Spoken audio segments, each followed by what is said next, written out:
গঙ্গা বলো। আজ থেকে না আমি আর কোনোদিনের জন্য বাড়ি যাবো মামি গো।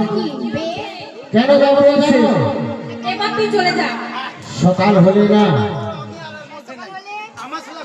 সকাল হলে তোমার দিদি আমায় ভিক্ষা ঝুলি ধরে তাই নাকি? কি বলছিস? সকাল হলে ভিক্ষার জন্য হাতে ধরে নে। আর কি বলে জানো? আমি নাকি বুড়ো। তাই নাকি? না না, তুমি বুড়ো নয়, এই করে থেকে ছুড়ো। আর কি কষ্ট থাকি জানো?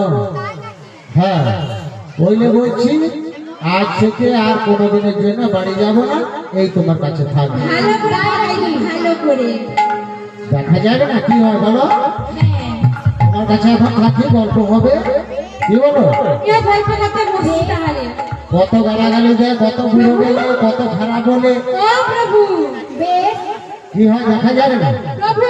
হ্যাঁ কি গঙ্গা তুমি ওঠো। কে দুর্গা? তোমার তোমার তোমার প্রভু তুমি না।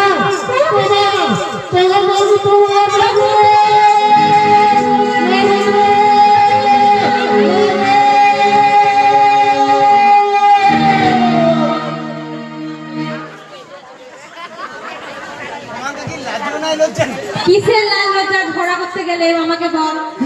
আগো মামা ত্রিশূল দিয়া প্রভু তুমি কার, প্রভু তুমি কার? নারদ, আজ্ঞা তুই না ঘর গিয়েছিলিস? হ্যাঁ তাহলে এখানে কি?